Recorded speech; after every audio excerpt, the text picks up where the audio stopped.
It's time for a Drummer Nation.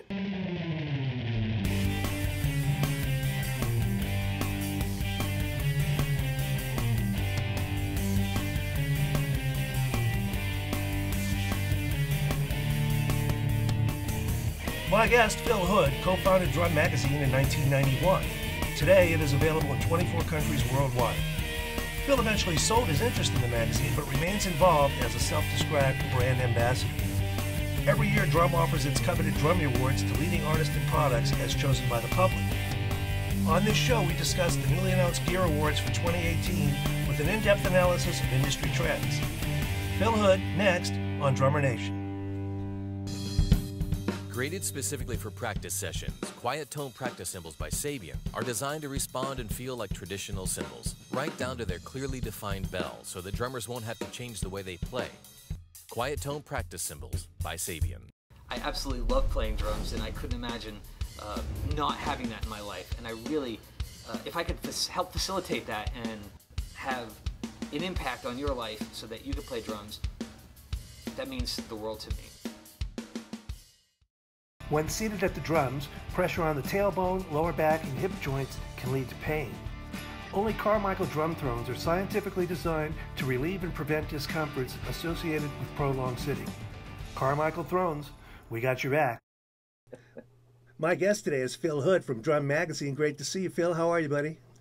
Doing good. Good to see you, Michael. Your card, your title says Brand Ambassador. That's a great title. What does that mean? It means everything and nothing. You know, we started the magazine 27, 28 years ago. Andy Dorshik, the editor, and I, and my wife, Connie. So I am the publisher of the magazine, but I'm going by the brand ambassador title because my job's a little different than it was before. When we owned the magazine, we sold it to String Letter Media. In 2016, it became part of a family of magazines that includes acoustic guitar, classical guitar, strings, ukulele, books, web properties, travel, all kinds of products. So what I do now is a little different. I spend an awful lot of time working with the sales team and introducing them and building relationships with people in the drum industry, because our sales reps are bassist, violist. Right. Our production manager's a drummer, our designer's a drummer, but they're working with all the different people at String Letter, and trying to express the brand in many different ways. Also through writing, through a weekly blog that tries to go behind the scenes in the industry. So I'm, before I was a full-time publisher, which mainly means bringing the money in the door. Now I'm doing a lot of different things to try to just continue to build relationships throughout the drum industry, with our artists, with our writers, with our audience. Hence the title. You know, Steve Bryant with Classic Drummer Magazine, his card says, the guy that does that stuff. Something to that effect. Yeah. So, well, let's talk about your new 2018 Drummie's Gear Award winners just announced. All right. You guys have been doing this Drummie thing for a long time, and at some point you added gear. Yeah. So we're in a 22nd year of doing awards. We've done gear awards, I believe, for 14 of those years, and we did artist awards for all of that period. So starting in August, we opened voting to the readers and invited all the subscribers, but also newsletter and online subscribers to begin voting. And that ran through, I forget the cutoff date, it was slightly after Labor Day. So you get lots of votes, I bet, right? That's right. And the aim is to find out what are the best products of the year. So it's basically limited to products that were shown last year at PASIC and NAMM or introduced in 2018. And this year we had a challenge. Editor Nick Grizzle said we've got too many categories. I think they had 43 3 categories, and there were people like you and me trying to add categories. So Nick whittled that down to 34, and he limited the number of products that you could vote for in each category to just those that were the top 2 or 3 as identified by the companies who'd been nominated. That makes sense, or it gets unwieldy. Yeah. Yeah. Yeah, it does. I think awards are important. I was looking on the internet for reasons why awards are important to businesses, and there are plenty. Oh, yeah. Obviously, brand awareness, product awareness, sales, morale inside of the organization. Businesses are driven by new products, don't you think? I think what our cymbals brought to the Sabian family is that there is lots more hand hammering. They're all hand hammered, and so you really have to perfect the hammering technique and where to hammer on the cymbal. You know, you don't want to get the cymbal too thin in a lot of places. They were willing to try it, and I think we came out with a great product that is a great musical instrument.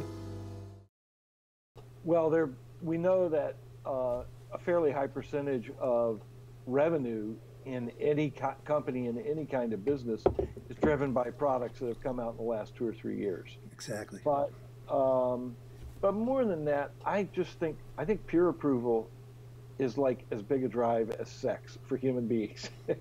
Nobody wants to be completely outside their peer group, not appreciated, not in any way understood and appreciated for what they've done. So we all want somebody to say, "Hey, nice set. You played well." I remember the first time I saw you play, I went up and told you how great I thought one of the songs was, and you kind of liked it. So we all need to know that our efforts are seen and understood, and that's part of it too. Yeah, it's that approval from when you're a little boy. Mommy, watch what I can do. You know. Yeah. Well, and I can imagine that if you're at a company and you really think what you did was great that year, and you think that other drummers think so too, then that's important. Well, I'll blow my own horn. I'm a winner from 2012 in the category for what I forgot what the category was called, but it was drum library sounds and grooves. Yes, and I won for Virtually Erskine, and we were all delighted. So awards are a great thing. Let's talk about some of them here. It starts off with drum set under $1,000. Now that's a category that's just exploded in the last 10 or 15 years, don't you think? Yeah, I think when we started, we had a category called drum set, and then somebody said, "Well, how can I compete? My kit compete with a $5,000 DW set?" So we started. Over the years, we've had various ways of dividing up the category, and yeah, that one has obviously been really big for a long time. But I would say after 2008, that category really exploded. Yeah. Now, the thing that's interesting to me is there's an old dilemma if you're an established company and you want to offer a less expensive product, let's call it an offshore production or something. Yeah. Do you dilute the brand name or do you call it something else? I noticed the winner is a Gretsch Catalina Club, and the Catalina series has been great for Gretsch, as opposed to their USA Custom, which is their high-end stuff. You see Sonar with second place with a Maple Martini kit. Sonar is owned by a company that has a discounted brand. So it's interesting to me how the companies decide whether to do it as a sub-brand or as their own brand. You know what? There's something I've seen over time in this category.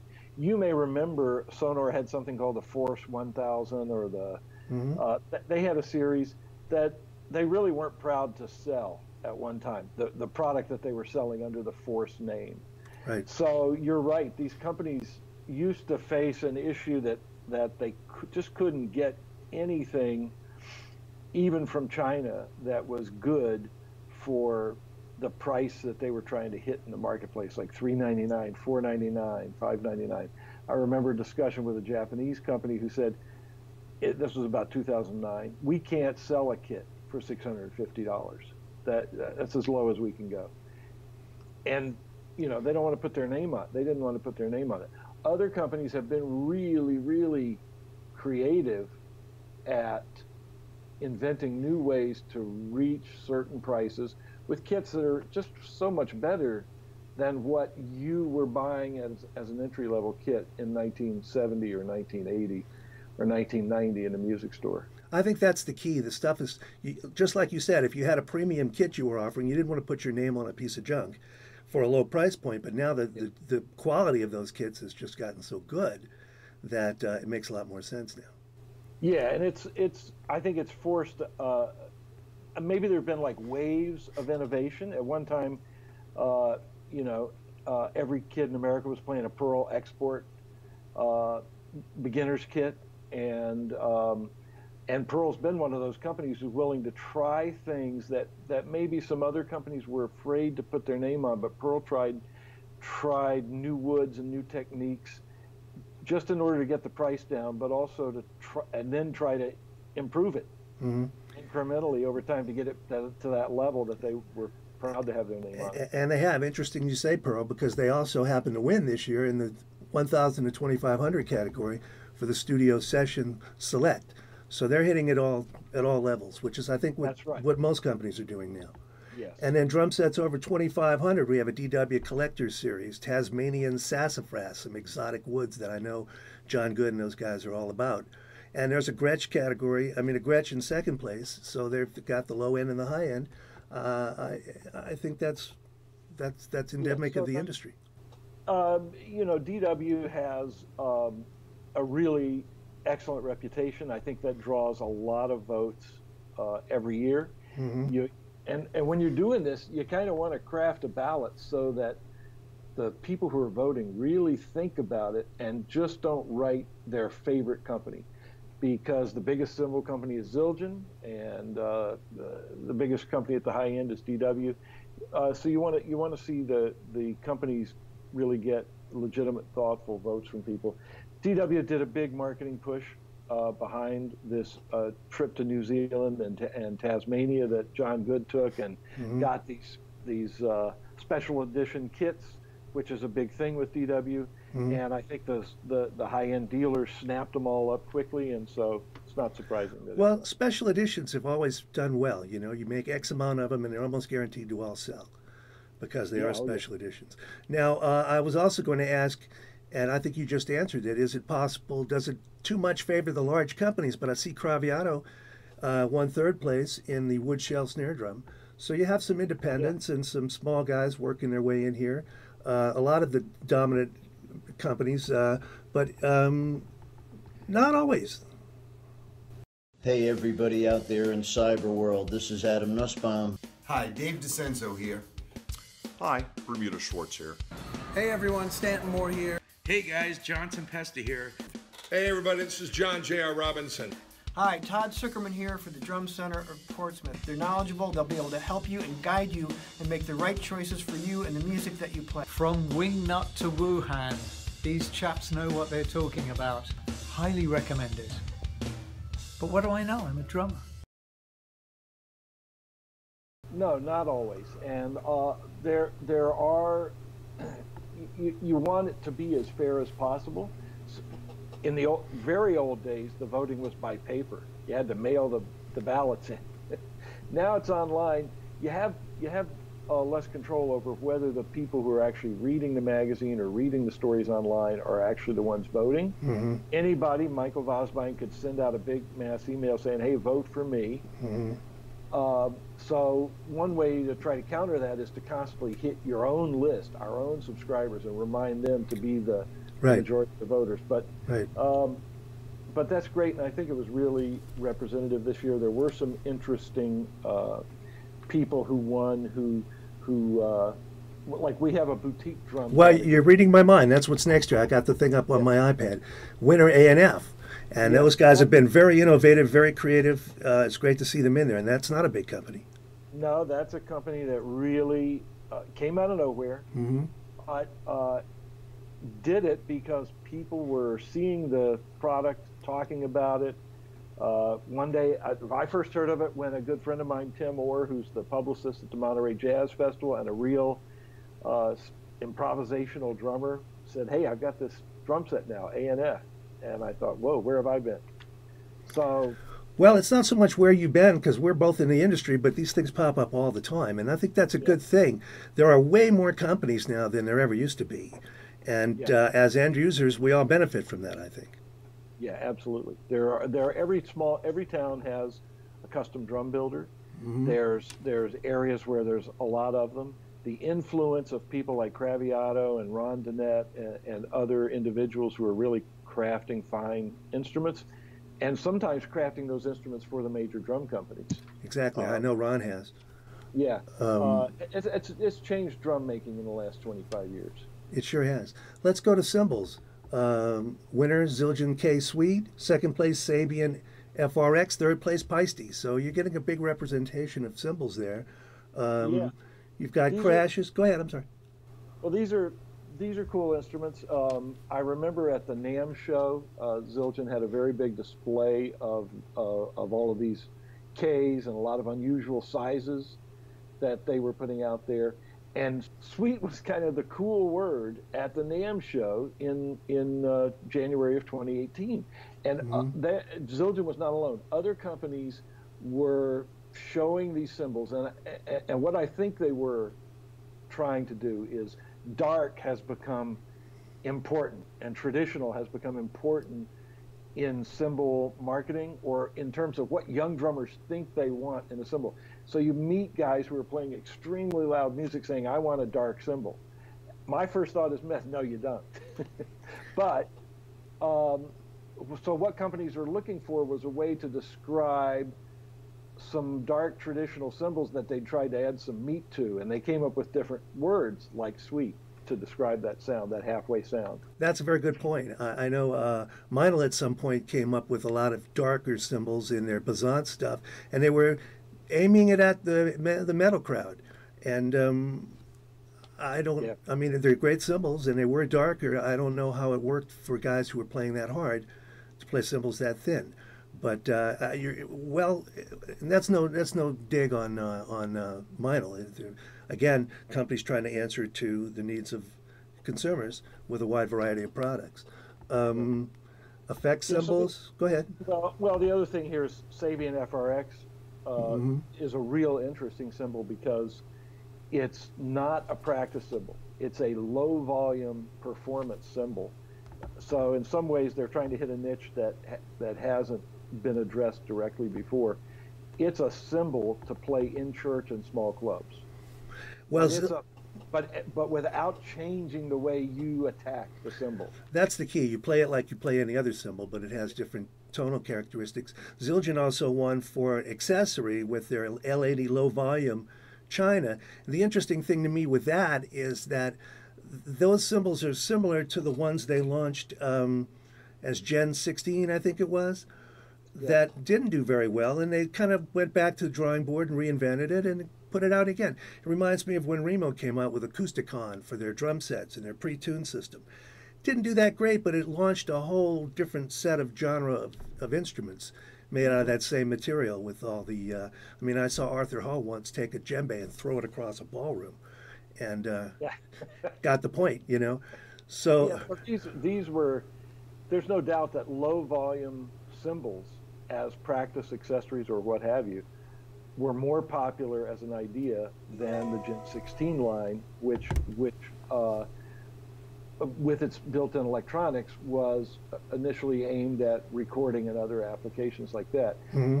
But the fact that you now had access to a quality low-volume piece of bronze turned out to be a bigger market in other ways, I think. Right. So you never know where it's going, and sometimes you know, you have to put stuff out there, and it doesn't always work. And sometimes you make lemonade out of lemons, and you end up with a great product because you went through that discovery process. Sometime to get these guys on, some of these guys who are the product designers together to talk about the process of lucky mistakes and things that get repurposed and so forth. Yeah, you fall into. Sometimes the mistakes are great.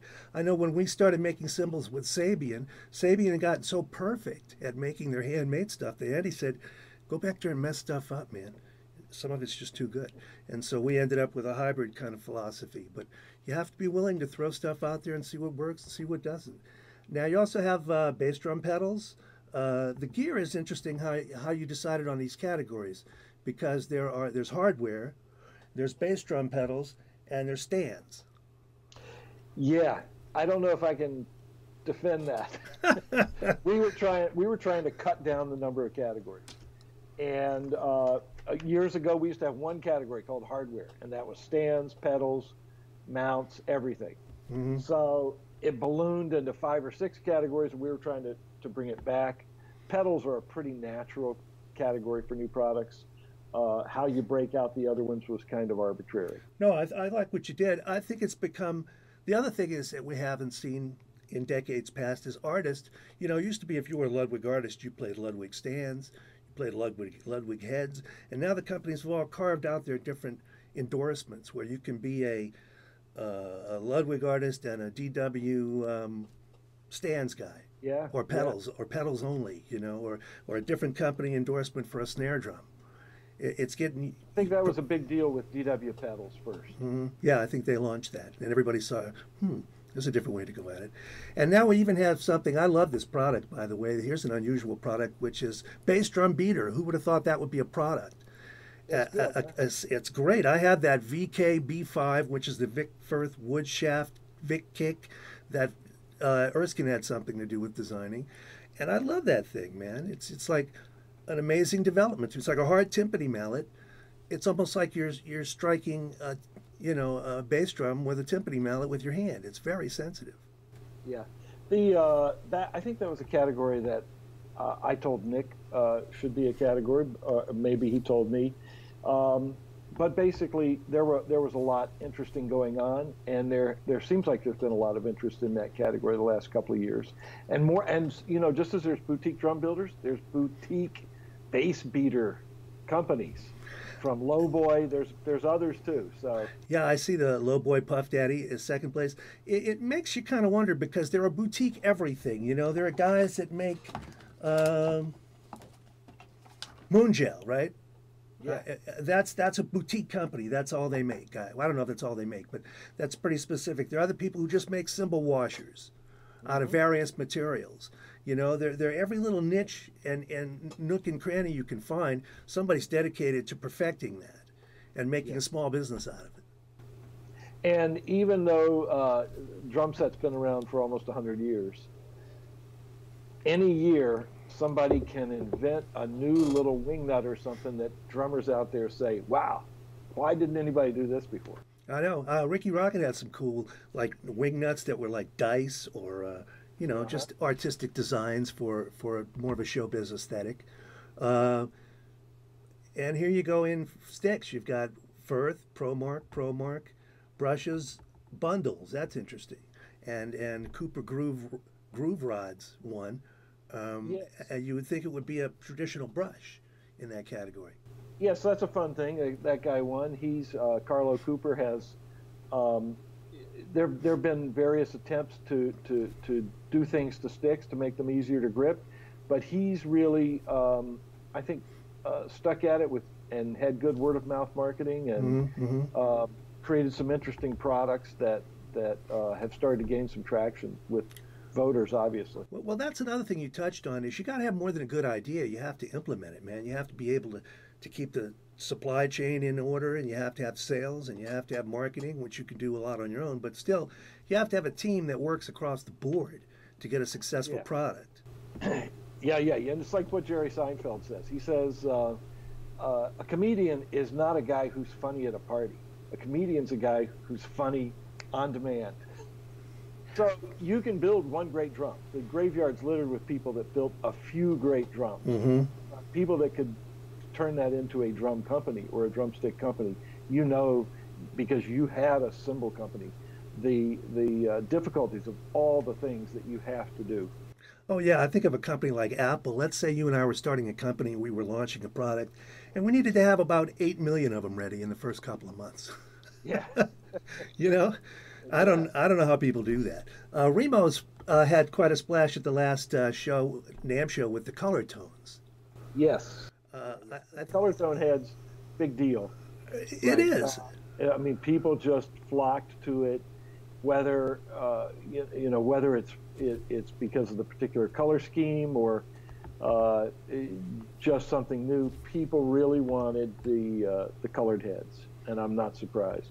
It was a great idea. Another great idea from that great company. Always have original ideas. Cajones. You think we've kind of saturated the cajon market yet? There's probably 200 cajones out there. Yeah, right. Cajones are the ukulele of drums. That's right. You wonder when's the fad going to end? It keeps rolling. You had asked me 5 years ago, I would have said this ukulele fad is over. Mm-hmm. They're selling like 1.3 million ukuleles every year. So I don't know how many cajones are selling, whether it's 50,000 or 100,000 or 150,000, but cajones are selling. They're finding a place. When more and more you walk into a club or an event somewhere and see a cajon. Mm-hmm. They're finding a place in the repertoire of the working drummer or maybe the working conguero who wants that mm-hmm. for a gig in a bar. And the companies respond. I talked to Fred Gretsch with an interview once, and he pointed out that over the decades, things come and go. They had a great banjo business at one time. They had a great accordion business, I think, at one time. You know, you go with the flow. You know, you change as a company or you perish. I like cajones. What I don't gig is necessarily when you turn it into a drum set.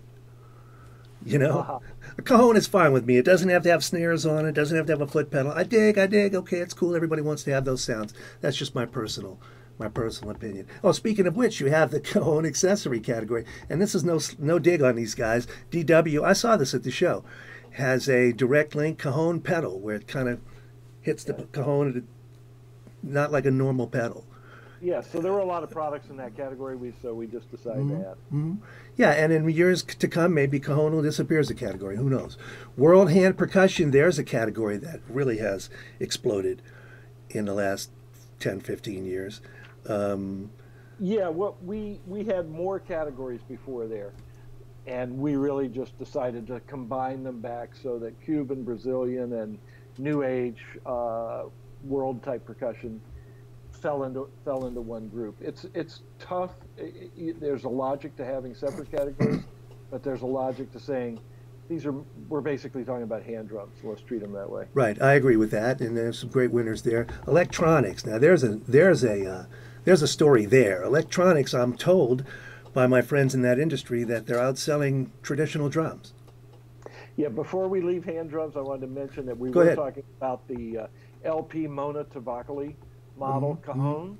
And if you've never seen her play cajon, then get on YouTube right now and check her out. And it was the Pearl Elite Series World Fiberglass Congas and bongos we were talking about. And that's another way that artists help with that too. You know, you can do all the marketing you want, but when you get an artist who puts a video out there that gets some traction, that's gold there. That's golden. Electronic drums are selling. I don't know whose numbers to trust, but it seems like they're really come on, besides being that kit for your church. Yeah, the estimates that I hear are that there's steady sales growth of electronic drums, maybe in the 5 to 10% range every year. So over time, it's caught up with acoustic drum sales at some price levels. Mm-hmm. With the case of Roland, they've been the leader in putting out new kits at various professional levels the last few years and really done a lot of innovation. That was the TD25 KVX Right. that And Yamaha was second. Yamaha and Roland have been dominating that to me, but you're starting to see some new companies coming on board. Alesis is starting to make some noise, and there's a lot. Man, when I went to the show in Frankfurt, the Mesa show, I couldn't believe how many electronic drum sets there were from companies I had no awareness of. Well, I think you'll see a lot more at Winter NAMM in 2019. Mm-hmm. You'll not only see drum sets from from Alesis and a lot of other companies. You'll also see probably some new controller instruments. Like we had an electronic percussion controller category. Yep. That was won by the Pearl Mallet Station. Saw that. Yep. Yeah. And those things are great. Just the idea of having that in a Broadway show orchestra or something where you've got very little room and you need a 5-octave marimba and a set of bells and a xylophone and chimes, and you can do it all with one thing. Yeah, and there I think Pearl's incredibly happy with the application of that product in practice and in teaching and, as you say, marching or concert application. It looks like a product that Apple Computer built. Right, and it's also, go ahead. And you play, and it's USB. It can be powered by USB. That's phenomenal for all kinds of practice and recording. The hardware also opens up the software category with drum engines and sound libraries and things like that. So every new product kind of spawns some peripheral products that all contribute. You have auxiliary percussion. I don't want to cover every one of them. Drum triggers, drum microphones. Now that's unusual. That's new. Yes. One of the reasons for that was that there were almost new kinds of microphones that came from Yamaha and Roland last year. So we felt like those products needed a place to go. But really what people are doing is blurring the lines between microphones and triggers in a way by putting some intelligence in the microphone. In the case of the EAD, it's really a microphone that allows you to apply effects to your drum set. And with the associated software, it really makes it easy to record a video for YouTube. That was part of their thinking behind that. So we're seeing the evolution of products. I wanted to ask Nick Grizzle about that, and I did so. So why don't we roll his video? He talks for a minute here about which products show the real technical trends in the industry for 2018. Perfect. Let's have a look at that. So 3 products that won this year's Drummie's Gear Awards that I think are really indicative of trends in the industry right now. One of them is the Ludwig raw brass snare. Patina on everything is huge right now, and the raw brass, it's basically a black beauty that they left outside to get this natural patina on the brass, and it's what I see all over the place. Another one is the Tama Classic Series hardware. It won first place for hardware and for bass drum pedal. So the old hardware style is really in right now with the flat basses and everything. Really lightweight is also huge right now. And another one is the Yamaha EAD-10 drum mic system. It's hard to classify what it is, which usually means it's tough to sell, but people loved it. And I think it's because it's compact and it lets you record videos with great sound right to your iPhone and then put them on YouTube. And that's huge right now too. So anything that lets you go right to the web is going to be big. Way to go, Nick. Thank you for that. It was really great. Yeah, I appreciate that as well. The other, and we'll wrap this up because we'll run out of time here, but you've got educational website, educational social media, not surprisingly dominated by Drummie. There's another company that's invented a whole new genre of companies. Yeah, we've had website categories for a long time, and at one time, it's just like the evolution of the internet itself. At one time, what was important was the company website, and you wanted to know whether people went to vicfirth.com or Zildjian.com. Drummie has been an internet marketer for a long time, and they've become the most trafficked website among all drumming websites, as far as I know. So it's probably not surprising. Mike's Lessons was #1 for educational, and Drum Channel was #3 for educational social media. Mm-hmm. That's another indication of where people can come out of nowhere with a fresh idea. I didn't know anything about those people, and that genre didn't really exist. So, I mean, the website existed, but not like that. Yeah. Drummie has done a phenomenal job, and there's nobody in the world who doesn't know Jared Falk is now. Exactly.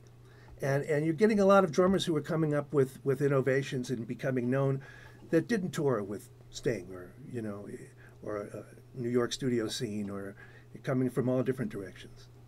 Yeah, there's a really great article in Music Trades, which is one of probably the leading journal for the musical products industry, business publication, about Luke Holland and his career and how that came about.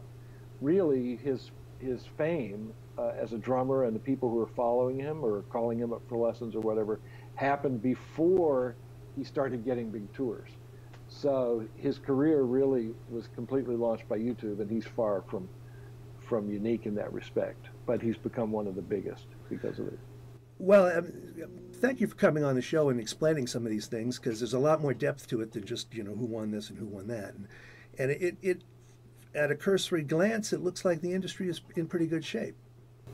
Well, I think so. I think that I would say the last 2 years have shown more innovation than I'd seen in the previous 4 or 5. Mm-hmm. And I really think that was a fallout from the last big recession, when product development budgets were cut and companies were not coming out with as many new things, but also they're responding to a new generation of drummers, a digital-only generation, and you see that across all the products, even the completely analog products. Mm-hmm.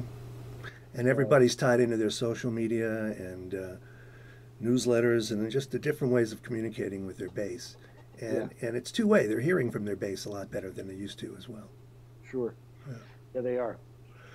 All right, I think we wrapped it up. Do you have any closing thoughts on this? No, I think what Nick said and what we discussed is really where it's at. I'm really interested to see what's going to happen in January 2019, because I think, as you hinted with mentioning some of the new electronic drum companies, we're going to see some things that we never anticipated. That's quite new. Maybe even next week when we get to Passing. Read my mind again. You going to Indy? Yes, I am. I'll be there too. We'll buy you a drink. I'll you a lunch or drink or something. Okay, I get there Wednesday, so I'll take you up on that. All right, brother. Thanks for doing the show. We'll talk soon. You're welcome anytime. All righty. See ya.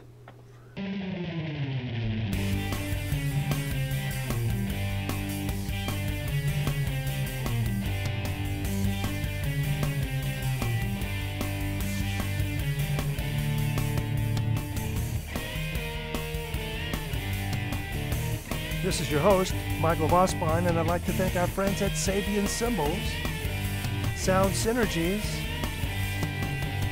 Stanton Moore Drum Academy, and Drum Center of Portsmouth. Thanks for watching.